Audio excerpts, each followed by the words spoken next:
Friday, July 17th, 1:25 p.m. New York time. Welcome back, investors, to Winning Wall Street's Money. Last trading day of the week. Already halfway through the month. Many companies reported their earnings this month. We also have a FOMC meeting at the end of this month. But the big event was big sell-off this morning. Stock market indexes gapped down this morning. Came down to some key levels, sweet spots. And I placed bullish positions. I bought some stock for my dollar cost average account. In my other account, I did some bullish swing trade options in them. So currently I have bullish positions on the S&P 500. Look at the top-down chart. Yep. The market's bullish. I'm buying on the dips that are down on weakness. This is 20 years of history. The S&P 500, the 500 largest publicly traded companies. The bottom left is the low of 2009. And the top right is the high of 2026. Many opportunities come to buy on the dip. I personally don't want to buy at the high.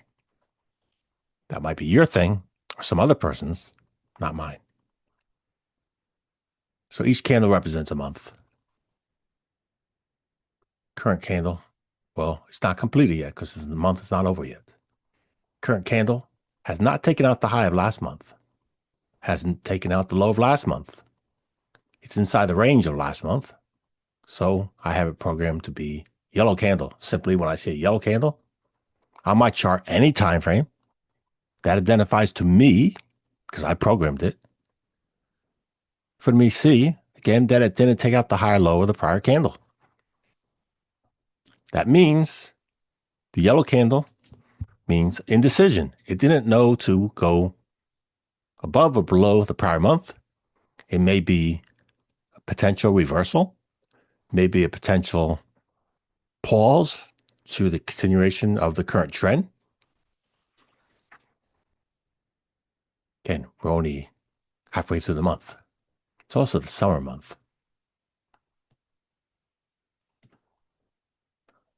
Yep, the past few months, we've been making higher highs, higher lows.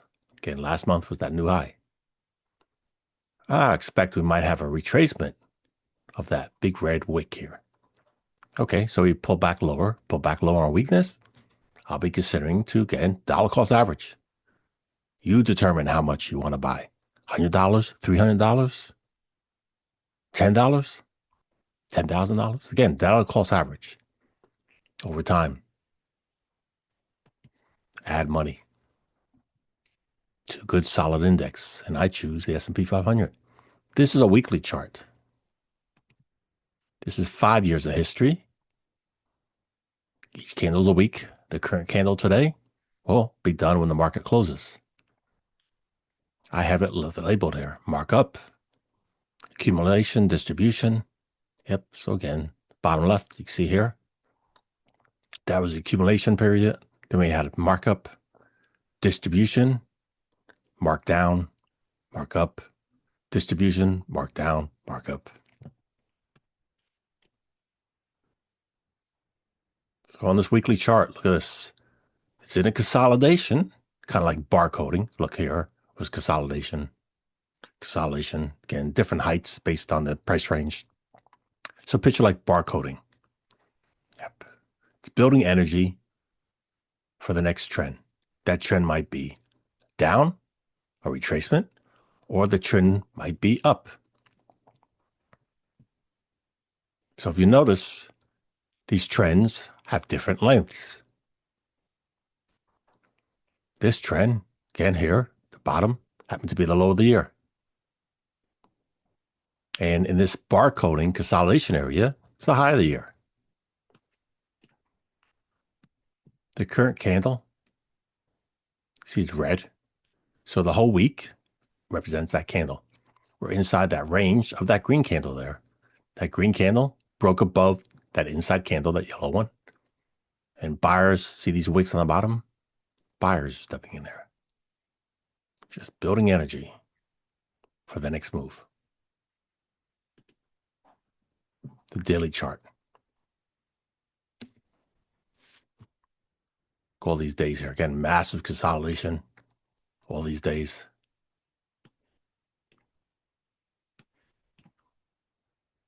So yesterday, see this red candle here?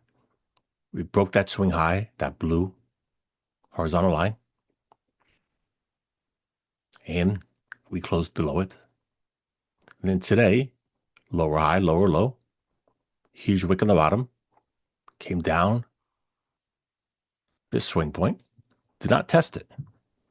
Buyer stepped in down here. Now this was all the S&P 500 futures I just showed you. The S&P 500 futures are an asset that's on a different financial exchange than the stock market.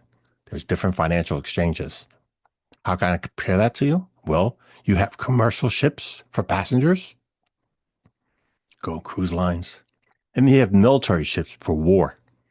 They're both ships. And then you also have passenger ships for cruises, and you also have ships that are carrying freight, carry cars, carry crude oil, carry grain products, carry storage containers. Again, they all are ships, but they have different usage. Well, again, there's different financial markets, different rules and regulations in those markets. So now we're looking at the SPX cash index that trades listed in the stock market. Cash index, symbol SPX. Looking at a 1-year chart, each candle's a day. This will close at 4 p.m. New York time. This is a gap here, has never been tested, nor filled, of course. Here's a gap too. It has not been filled, nor tested. This morning, we gapped down as many of the indexes gapped down. Remember, we had a talking head last night, scaring the good kids. This morning for a sell-off. That's what happened. It gapped down in the morning, means a simple gap, means it opened up outside the range of the prior trading day. So it was all the way down here, that low. Put this on a 5-minute range. So here's a 5-minute range. I'm going to put it on 2 days. Each candle represents 5 minutes. So on the left, see this gray horizontal area. So this was the close yesterday. That 5-minute green candle closed there. Again, that close yesterday was below the high of yesterday. Then in the evening, the president gave a speech. He scared the good kids. This morning, when the market opened, it opens below the low of yesterday. It gapped down, a huge move down.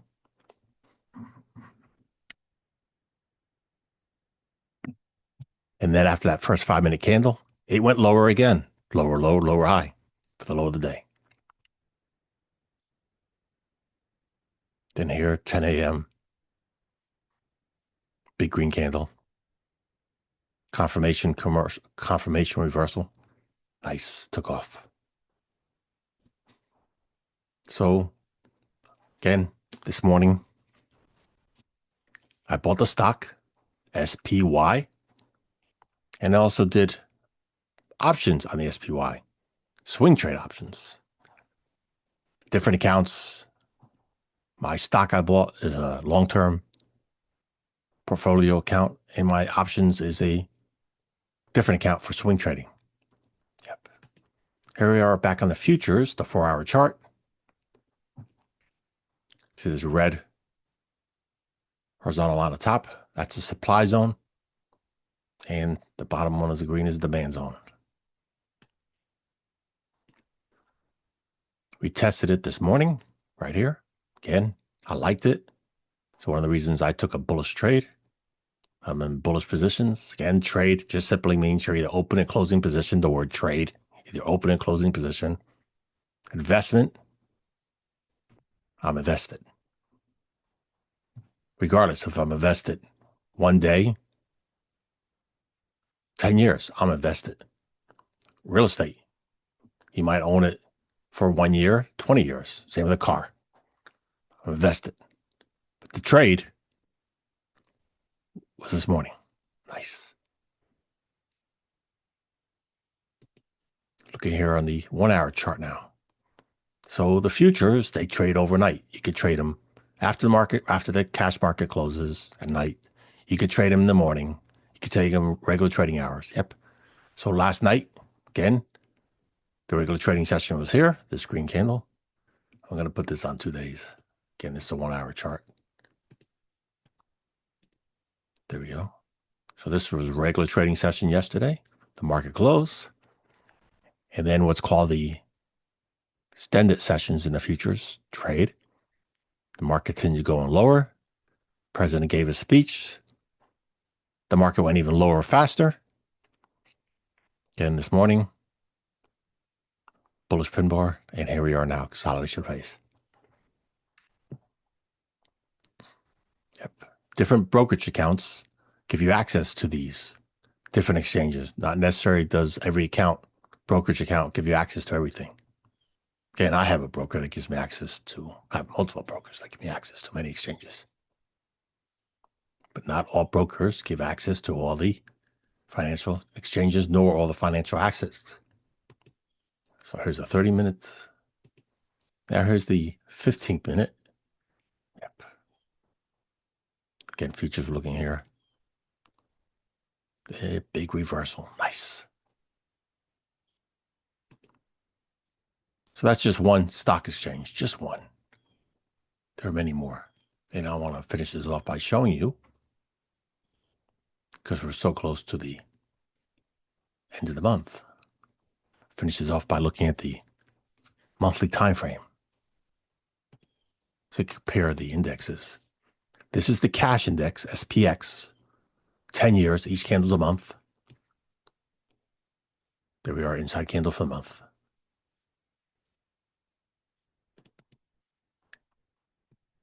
The NASDAQ 100, same thing, inside candle. Look at the bottom left, the lows, the highs. The Dow Jones Industrial Average, look what it did. Made a new high for the month, all-time new high. So it's performing better than the other two indexes. You might ask me why I didn't do dollar cost average on this one. Maybe you don't know. The S&P 500 index includes many indexes. Yep. The S&P 500 includes this index, the Dow Jones Industrial Average. The S&P 500 index includes the NASDAQ 100. So I get the best of both worlds. I get the NASDAQ 100 and the Dow Jones Industrial Average and many other things in the S&P 500. The Dow Transports, it's up for the month, higher high, higher low, right here, or the high there. This is part of the S&P 500 also, transportation.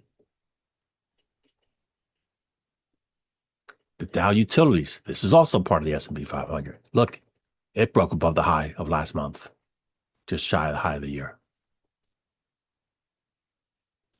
The Russell 2000 is not part of the S&P 500, but it did make a new high for the year.